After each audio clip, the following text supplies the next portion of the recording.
Welcome back. You are listening to the home of forbidden romances.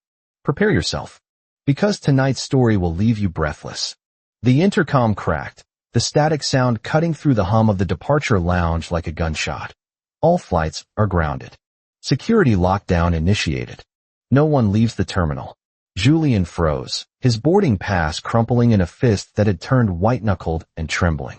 Around him, the mundane chaos of travelers shifted into confused murmurs, but Julian couldn't hear them. All he could hear was the blood rushing in his ears, a deafening roar of panic that drowned out the world. He knew. He didn't need to look at the departures board flashing red. He didn't need to ask the flight attendant, whose face had gone pale. He knew he was here.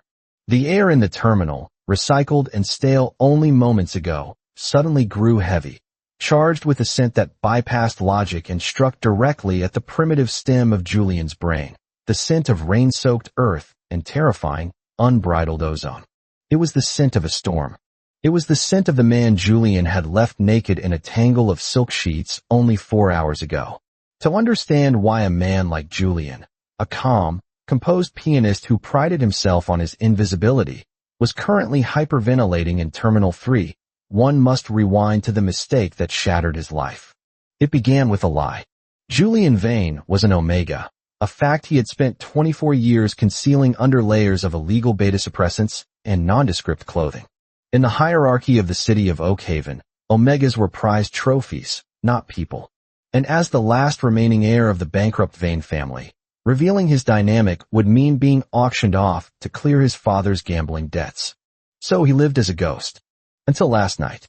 The masquerade gala at the Draven estate was supposed to be a simple job. Play the piano, collect the check, leave. But fate, it seemed, had a cruel sense of humor. The heat hit him not with a gradual fever, but like a sledgehammer to the chest. It was early, years early, triggered by a stress fracture in his hormone levels. Julian had stumbled away from the piano, his vision blurring into a kaleidoscope of gold chandeliers and velvet curtains. He had crashed into a private study, desperate for a dark corner to hide in until the wave passed. He hadn't been alone. The man sitting in the leather armchair had looked up, a glass of amber whiskey paused halfway to his lips. He wore a mask of black filigree that covered the upper half of his face, but it did nothing to hide the predator lurking beneath. Cassius Draven, the alpha of alphas, the CEO of Draven Industries, a man whose name was whispered in boardrooms with fear and in bedrooms with longing. "You shouldn't be here," Cassius had said, his voice a low rumble that vibrated in Julian's chest. Julian should have run then. He should have apologized and fled. But the heat had stripped him of his defenses. The pheromones exploded from his skin, sweet, cloying vanilla and night-blooming jasmine, filling the room instantly. Cassius had dropped the glass. It didn't shatter, it landed on the thick carpet with a dull thud, spilling liquor like liquid gold. The alpha stood, his movements fluid and predatory. He didn't cover his nose in disgust at the intensity of the embonded Omega scent. He inhaled. Deeply. "Help me," Julian had gasped, clutching the doorframe, his knees giving way. Cassius caught him before he hit the floor. The contact was electric. It wasn't just physical, it was metaphysical. A snap of a tether falling into place. "You are burning," Cassius murmured, his hand searing against the nape of Julian's neck. "And you smell like mine." The night that followed was a blur of fragmented, high-definition sensations. It was the friction of skin, the desperate clash of mouths, the feeling of being unmade and put back together. Cassius was not gentle, but he was worshipful. He touched Julian, as if he were a rare artifact he had been searching for centuries to find. There was a moment, amidst the tangled sheets and breathless cries, where Cassius had pinned Julian's wrists above his head, his golden eyes glowing through the darkness. "I have waited a lifetime for this scent," Cassius had growled against Julian's throat. "Do not think I will ever let you go." At the time, Julian thought it was just heat talk. Alphas said anything in the throes of rut. When Julian woke up, the morning sun was filtering through the heavy drapes. The heat had broken, leaving him sore, marked, and terrified. He saw the signet ring on the nightstand, the Draven crest, a dragon coiling around his sword. Reality crashed down on him. He had slept with the man who held his father's debt. If Cassius found out Julian was a Vane and an Omega, he wouldn't just be a lover. He would be collateral. He would be a possession. So Julian ran. He dressed in his torn clothes, stole cash from the wallet on the dresser, and fled the estate before the staff woke.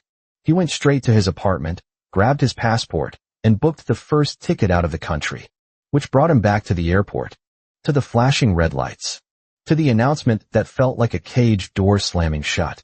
He came, Julian thought, his breath hitching. He actually came. The crowd parted. It wasn't a polite shuffling aside. It was the instinctive recoil of prey recognizing a predator. Cassius Draven walked through the terminal entrance. He looked like a god of war descended upon the mundane world. He was still wearing the trousers from his tuxedo the night before, his white dress shirt unbuttoned at the collar, sleeves rolled up to reveal forearms corded with muscle. He looked sleepless. He looked dangerous. Behind him walked 4 security personnel, but they were irrelevant. Cassius consumed the space. His eyes, usually cold and calculating, were frantic, scanning the sea of faces with a terrifying intensity. Julian shrank behind a pillar, clutching his carry-on bag to his chest. Asterisk if I stay quiet. Maybe he'll miss me. Maybe he'll think I'm already gone. Asterisk, but that was the thing about the bond they had forged in the darkness of the study. It wasn't just physical. It was a homing beacon. Cassius stopped. He tilted his head, nostrils flaring slightly. He turned, his gaze locking onto the pillar where Julian was hiding with the precision of a sniper. Julian didn't wait. Panic, irrational and blinding, took the wheel. He bolted. Julian. The name tore from Cassius's throat, raw and ragged. It wasn't a command, it was a plea. Julian sprinted toward the security checkpoint, ignoring the shouts of the TSA agents. He vaulted over the stanchions, his shoes skidding on the polished terrazzo floor. Stop him, a guard yelled, reaching for Julian. Don't you dare touch him. Cassius's voice boomed through the terminal, freezing the guard in his tracks. The alpha authority in his tone was absolute, compelling obedience from everyone within earshot.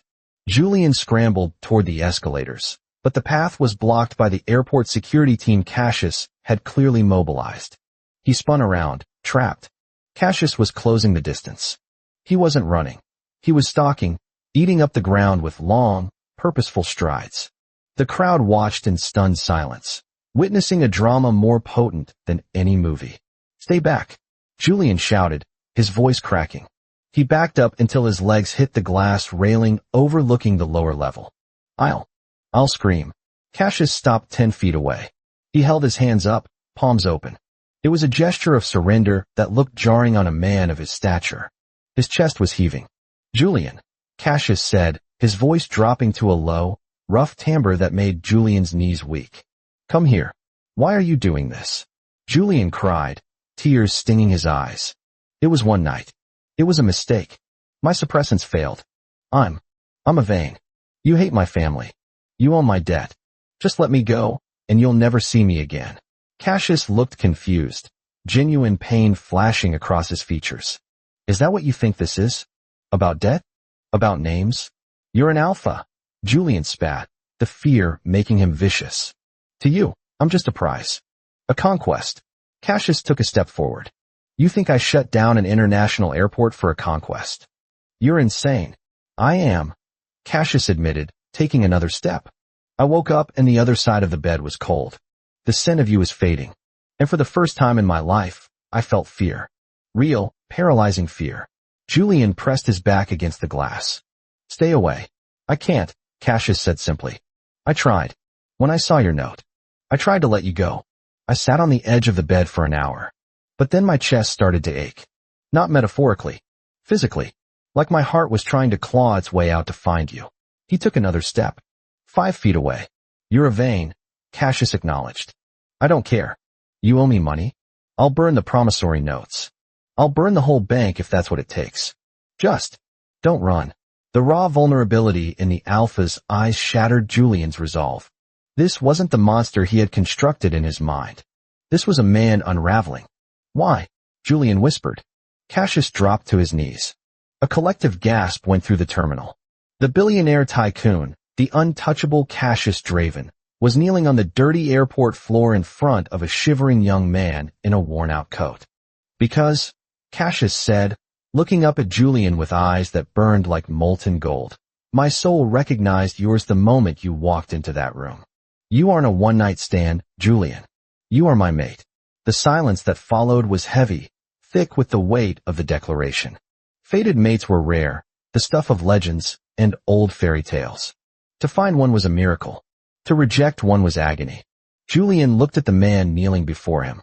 He felt the pull, the undeniable magnetism that he had tried to outrun. It wasn't fear he was feeling anymore. It was relief. You shut down the airport, Julian said, his voice trembling, a hysterical laugh bubbling in his throat. I would have shut down the world, Cassius replied, his face deadly serious. He reached out a hand, palm up, waiting. Come home, Julian. Please. It was the please that did it. The surrender of power. Julian took a shaky step forward. Then another. He reached out and placed his trembling hand into Cassius's large, warm palm. Cassius didn't yank him down. He brought Julian's hand to his lips, kissing the knuckles with a reverence that made Julian shiver. Then, the Alpha stood, towering over him, shielding him from the prying eyes of the crowd.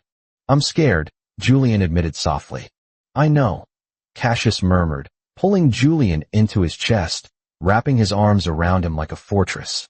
The scent of ozone and rain enveloped Julian, calming his racing heart instantly. I will spend the rest of my life proving you don't have to be. Cassius lifted Julian effortlessly into his arms, bridal style.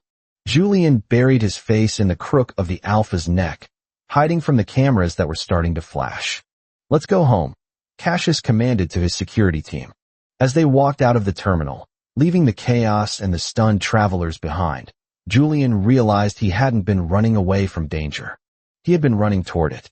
And for the first time in his life, caught in the arms of the man who had hunted him down, he felt completely, utterly free. And that is how the Predator captured the only thing that could ever tame him. If you enjoyed seeing Cassius bring the world to a halt for his love, destroy that like button. And tell me in the comments, is Cassius's possessiveness romantic, or is he waving too many red flags? I'll be reading your answers. Subscribe for the next chapter. Until then,